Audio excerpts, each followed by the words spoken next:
Hola, un saludo para todos. Bienvenidos una vez más a nuestra lectura bíblica diaria del día de hoy. Hoy es nuestro día 64 de 365 días.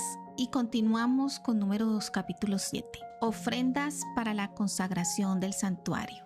Moisés ungió y santificó el santuario, incluyendo el altar y los utensilios, el mismo día en que se terminó su montaje. Entonces los dirigentes de Israel, los jefes de las tribus que habían organizado el censo, presentaron sus ofrendas. Trajeron 6 carros cubiertos, tirados cada uno de ellos por 2 bueyes, un carro por cada 2 jefes y un buey por cada uno, y lo presentaron ante el Señor a la entrada del santuario. «Acepta sus ofrendas», le dijo el Señor a Moisés, «y utiliza esos carros para el trabajo del santuario. Entrégaselos a los levitas para lo que los necesiten». Moisés, por lo tanto, hizo entrega de los carros y los bueyes a los levitas. Al clan de Gersón se le dio para uso de ellos 2 carros y 4 bueyes, y 4 carros y 8 bueyes fueron entregados al grupo de Merari, que estaba al mando de Itamar, hijo de Aarón. Al grupo de Coat no se le dio ningún carro ni ninguna yunta, ya que se les había requerido que transportaran en hombros la parte que le correspondía del santuario. Ofrendas para la dedicación del altar. Los jefes presentaron también unas ofrendas de dedicación el día en que el altar fue ungido, colocándolas sobre el altar. El Señor le dijo a Moisés que cada uno traiga en días diferentes su ofrenda para la dedicación del altar. La ofrenda de Judá. Naasón, hijo de Aminadab de la tribu de Judá, fue el primero en presentar su ofrenda. Esta consistía en una bandeja de plata que pesaba más de 1,5 kilos y un tazón de plata de más de 800 gramos, lleno los dos con ofrendas de harina y aceite. También presentó una pequeña bandeja de oro llena de incienso que pesaba unos 120 gramos. Trajo además como ofrendas para ser quemadas por completo un becerro, un carnero y un corderillo de 1 año. También trajo un chivo para la ofrenda por el pecado, y 2 bueyes, 5 carneros, 5 chivos y 5 corderillos de 1 año para la ofrenda de paz. La ofrenda de Isaacar. Al día siguiente, Natanael, hijo de Suar, jefe de la tribu de Isaacar, presentó sus dones y ofrendas. Eran estos exactamente iguales que los que habían presentado Naasón el día anterior. La ofrenda de Zabulón. Al tercer día, Eliab, hijo de Helón, jefe de la tribu de Zabulón, vino con ofrendas iguales a las que se habían presentado los días anteriores. La ofrenda de Rubén. Al cuarto día, Elisur, hijo de Sedeur, jefe de la tribu de Rubén, fue a entregar sus ofrendas, que eran iguales que las que se habían presentado con anterioridad. La ofrenda de Simeón. Al quinto día fue Selumiel, hijo de Zurisadai, jefe de la tribu de Simeón, con las mismas ofrendas. La ofrenda de Gad. Al día siguiente le correspondió a Eliasab, hijo de Dehuel, jefe de la tribu de Gad. También él presentó las mismas ofrendas y sacrificios. La ofrenda de Efraín. Al séptimo día, Elisama, hijo de Amiud, jefe de la tribu de Efraín, llevó sus ofrendas, igual que las que se habían presentado anteriormente. La ofrenda de Manasés. Gamaliel, hijo de Pedasur, jefe de la tribu de Manasés, fue al octavo día con las mismas ofrendas. La ofrenda de Benjamín. Al noveno día fue Abidán, hijo de Gedeoni, jefe de la tribu de Benjamín, con ofrendas iguales a las que presentaron los otros. Conclusión. Así pues, a partir del día en que se ungió el altar, este fue dedicado con las ofrendas de los jefes de las tribus de Israel.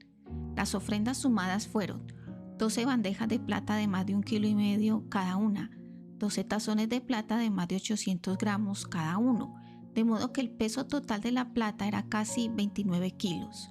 12 cajitas de oro, cada una de ellas de 120 gramos, de modo que el peso total del oro casi llegaba al 1,5 kilos. Para las ofrendas que se ofrecen en su totalidad presentaron 12 becerros, 12 carneros y 12 chivos tiernos, con las ofrendas de grano que les acompañaban. Para las ofrendas por el pecado presentaron 12 chivos.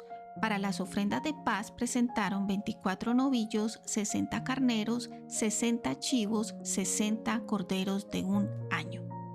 Dios se revela en medio del pueblo. Cuando Moisés entraba en el santuario para hablar con Dios, oía la voz que le hablaba desde encima del propiciatorio que estaba sobre el cofre entre los 2 querubines. Números capítulo 8. Las lámparas del candelabro. El Señor le dijo a Moisés: dile a Aarón que cuando encienda las 7 lámparas del candelabro debe hacerlo de forma que la luz se proyecte hacia adelante. Y Aarón lo hizo así. El candelabro, incluyendo los adornos florales de la base y las ramas, estaba todo hecho de oro labrado a martillo. Su construcción correspondía al modelo exacto que el Señor le había mostrado a Moisés. Consagración de los levitas. Entonces el Señor le dijo a Moisés: ahora separa a los levitas de las demás tribus de Israel. Esto lo harás rociando sobre ellos el agua de la purificación y haciendo que se afeiten el cuerpo y se bañen y se laven la ropa. Haz que traigan un becerro y una ofrenda de harina fina mezclada con aceite, junto con otro becerro para la ofrenda por el pecado. Luego haz venir a los levitas a la puerta del santuario a vista de todo el pueblo. Entonces los jefes de las tribus pondrán las manos sobre ellos, y Aarón, como si estuviera haciendo una ofrenda, los presentará al Señor como un don de toda la nación de Israel. Así los levitas quedarán consagrados y representarán a todo el pueblo en el servicio del Señor.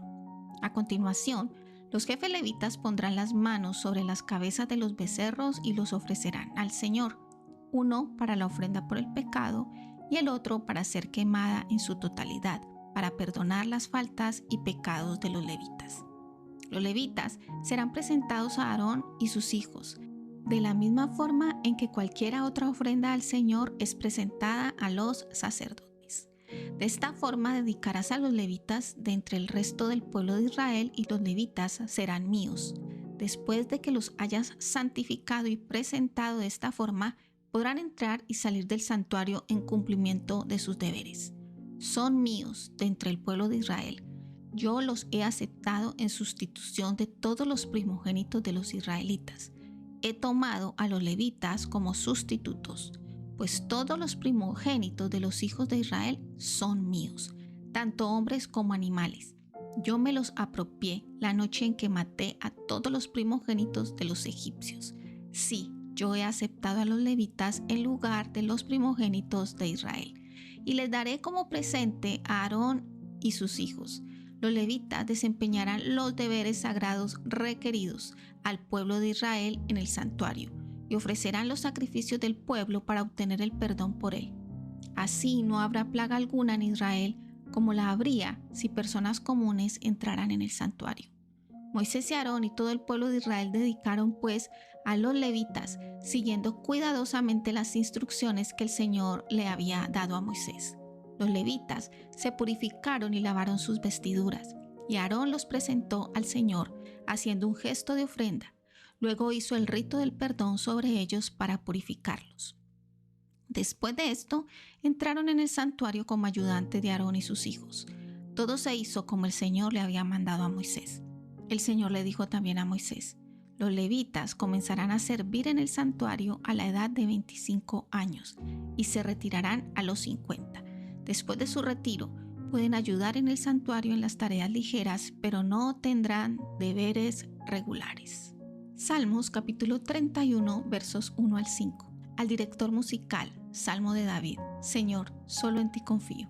No permitas que mis enemigos me derroten. Líbrame, pues tú eres el Dios que siempre procede rectamente. Respóndeme pronto cuando a ti clamo. Inclina tu oído y escucha el susurro de mi súplica. Sé para mí la gran roca que me protege de mis enemigos. Sí, tú eres mi roca y mi fortaleza. Honra el nombre tuyo, sacándome de este peligro. Líbrame de la trampa que mis enemigos han armado para mí, porque solo en ti hallo protección. En tus manos encomiendo mi espíritu. Tú, el Dios que cumple sus promesas, me has rescatado. Proverbios capítulo 11, versos 4 al 6. De nada servirán las riquezas en el día del juicio, pero la justicia te librará de la muerte. La justicia endereza el camino de los rectos, pero los malvados caerán por sus mismos pecados. La justicia libera a los rectos, pero la codicia atrapa a los traidores. Marcos capítulo 9, versos 2 al 29. La transfiguración. 6 días más tarde, Jesús llevó a Pedro, a Jacobo y a Juan a una montaña alta. Estaban solos, y allí delante de ellos Jesús cambió de apariencia. Su ropa adquirió un color blanco y resplandeciente. Ningún lavador de la tierra habría podido lograr tanta blancura. Y aparecieron Elías y Moisés, que se pusieron a hablar con Jesús. «Maestro, qué bueno que estemos aquí», exclamó Pedro. «Construiremos 3 enramadas, una para ti, otra para Moisés y otra para Elías». Hablaba sin saber lo que decía, ya que todos estaban asustados. En eso, una nube los cubrió. Desde la nube resonó una voz que les dijo: «Este es mi Hijo amado, óiganlo a él». En ese mismo momento, cuando miraron a su alrededor, los discípulos vieron solamente a Jesús. Mientras descendían del monte, les suplicó que no dijeran a nadie lo que habían visto, hasta que el Hijo del Hombre resucitara. Por eso guardaron el secreto, aunque entre ellos se preguntaban qué sería aquello de resucitar. ¿Por qué dicen los maestros de la ley que Elías tiene que regresar primero?, le preguntaron. «Es cierto», les respondió Jesús. «Elías vendrá primero a restaurar todas las cosas, pero lo cierto es que ya vino y la gente lo maltrató, tal como está escrito de él. Y lo mismo está escrito acerca del Hijo del Hombre, que sufrirá mucho y que será rechazado». Jesús sana a un muchacho endemoniado. Al llegar donde estaban los discípulos, encontraron que un gran gentío los rodeaba y a varios maestros de la ley que discutían con ellos. La llegada de Jesús sorprendió al gentío, que corrió a su encuentro a saludar. «¿Qué están discutiendo con ellos?», les preguntó. Alguien le dijo: «Maestro, te traía a mi hijo porque tiene un espíritu que no lo deja hablar. Cada vez que el espíritu lo toma, lo arroja al suelo y le hace echar espumarajos por la boca y crujir los dientes, y mi hijo se queda tieso. Pedí a tus discípulos que echaran fuera al espíritu, pero no lo lograron». «Oh, generación incrédula», les respondió Jesús. «¿Hasta cuándo tendré que estar con ustedes? ¿Hasta cuándo he de soportarlos? Traigan acá al muchacho». Así lo hicieron, pero cuando el espíritu vio a Jesús, sacudió al muchacho con tal violencia que éste cayó al suelo, se revolcó y echó espumarajos por la boca. «¿Cuánto tiempo lleva en estas condiciones?», le preguntó Jesús al padre. «Desde pequeño», contestó. «Muchas veces el espíritu lo arroja en el fuego o en el agua, tratando de matarlo. Por favor, si puedes hacer algo, ten misericordia de nosotros y ayúdanos». «¿Que si puedo?», dijo Jesús.